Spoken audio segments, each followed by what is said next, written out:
Did we really need another Toy Story movie? Well, I have my own thoughts about that. Hello everybody and welcome back to my YouTube channel. In this video, I will be talking about the fifth installment to the Toy Story franchise, Toy Story 5. In this movie, Buzz, Woody, Jessie, and the rest of the gang must contend with a new device that their owner Bonnie was given in order to help her connect with kids her own age and try to make friends. However, when it seems that this tablet called LilyPad may be doing more harm than good, Jessie takes it upon herself to try to find the right connection for Bonnie whilst wrestling with the fact that her own time with Bonnie may be coming to an end. Now, something you should know about me. First of all, I am a huge defender of Toy Story 4. Even though everybody, including myself, is in general agreement that Toy Story 3 was the perfect cap-off to a perfect trilogy, I still think that they left enough room to tell more stories. Did we need a Toy Story 4?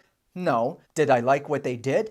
Absolutely. Not only did they deliver the best animation that Pixar has ever done, but also they added a lot more emotional depth to the character of Woody. And I actually thought that that movie was the perfect send-off to this character. And I know I usually start off my videos with the positives, but in this video, I'm starting off with the negatives because in this movie, they decide to bring Woody back to help the other toys with their struggle against LilyPad. And after watching this movie, and if I'm being completely honest with you, they really did not need to bring back Woody for this movie. I have a feeling that Pixar did not have enough confidence to move on with the franchise without this character, which is understandable considering that Woody was the main character through Toy Story 1 through 4. And I guess it would be a lot to ask from the audience to accept the fact that Woody is no longer the center focus of this franchise. And it is kind of hard for me to say the fact that I feel like Woody was a useless character because I do love Tom Hanks. I think he is a national treasure and he does a great job in this film. And I love the fact that Woody and Buzz were reunited and they do have a few good gags here and there. But ultimately, I just feel like Woody did not serve a purpose other than for nostalgia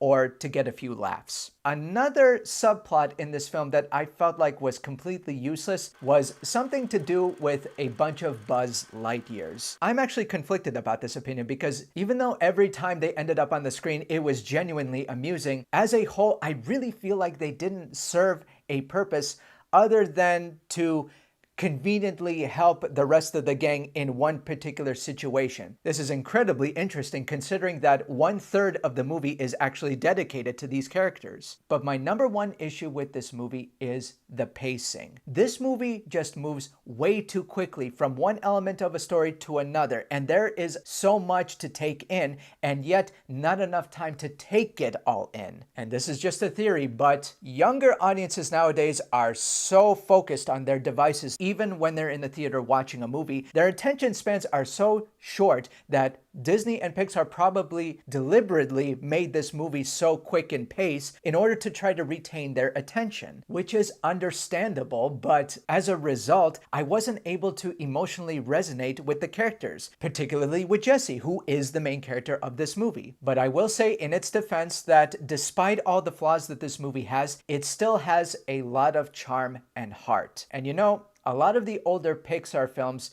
had the ability to tug at your heartstrings. And there was one part in this movie that was particularly hard for me to watch, and that was watching Bonnie struggle as she is trying to make friends. Throughout the film, we see Bonnie being pressured to not be herself in order to get the other kids to like her. She even hid the fact that she still plays with toys because she was afraid to be made fun of. And she does get made fun of in the movie. And that hurt me the most because I truly believe that kids can be that cruel. But as an adult, I see it that that's just the way to tackle their own insecurities and to stay on top of things. Bonnie is motivated by fear of rejection, and that clouds her entire judgment, and it kind of suppresses who she is as a person, and that is what Jessie is trying to protect her from. That part of the story, I think they nailed. See, when the film decides to take its time, it does have a few heartfelt moments, and the movie is very fair when it comes to tackling the whole issue on technology and how it could be stifling children's imagination or even their ability to socialize, which makes this movie all the more relevant. I'm glad they decided to focus on this angle because I definitely think it's topical topical and it should be discussed more often, especially between parents and their children. So even though this movie doesn't quite reach the same heights as 1, 2, 3, and even 4, I still think that Toy Story 5 is a good movie. And you can rest assured that even though Toy Story has been around for a long time, it's one of those franchises where the filmmakers still have not managed to make a bad movie. So I'm gonna give Toy Story 5 a B+. If this was an out of 10 thing, I would give it an 8. And if I was doing some kind of star system, I would give it a solid 4 out of 5.